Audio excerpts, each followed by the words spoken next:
കഴുത്തിന്റെ ഭാഗത്തിന്റെ വേദന. കഴുത്തിന്റെ ഭാഗത്ത് വേദന ഉണ്ടാകുമ്പോൾ ചെയ്യേണ്ട മെത്തേഡ് പറഞ്ഞിരുന്നു. ഇപ്പം ഇപ്പൊ ഈ കഴുത്തിനാണ് വേദനയെങ്കിൽ, ഈ ഭാഗത്താണ് വേദനയെങ്കിൽ ഓപ്പോസിറ്റുള്ള കൈയിന്റെ ഇവിടെ വായുമുദ്ര വെക്കുക. കണ്ടോ?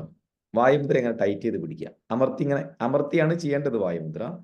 പക്ഷെ അമർത്തി ചെയ്യുന്നതിന് പകരം അങ്ങനെ പ്രസ് ചെയ്ത് വിടുന്നതിന് പകരം നിങ്ങൾ പ്രസ് ചെയ്ത് അങ്ങ് വെക്കുക. പ്രസ് ചെയ്ത് വെച്ചിട്ട് ഈ കൈയിന്റെ ഇവിടെ ഇങ്ങനെ വെക്കുക. എന്നിട്ട് റൊട്ടേറ്റ് ചെയ്യാം. ക്ലോക്ക് വൈസ് റൊട്ടേറ്റ് ചെയ്യാം. എത്ര തവണ?